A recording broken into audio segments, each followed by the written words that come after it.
بسم الله الرحمن الرحيم. والسماء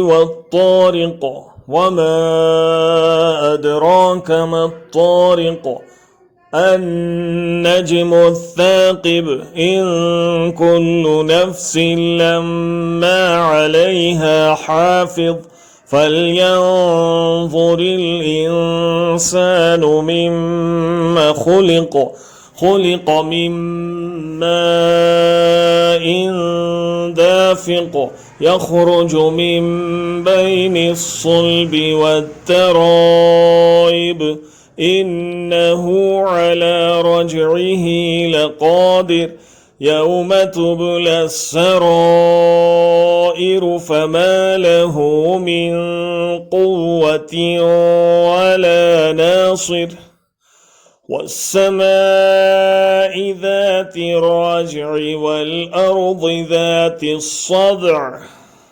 إنهم يكيدون كيدا وأكيد كيدا فمهل الكافرين أمهلهم رويدا. صدق الله العظيم.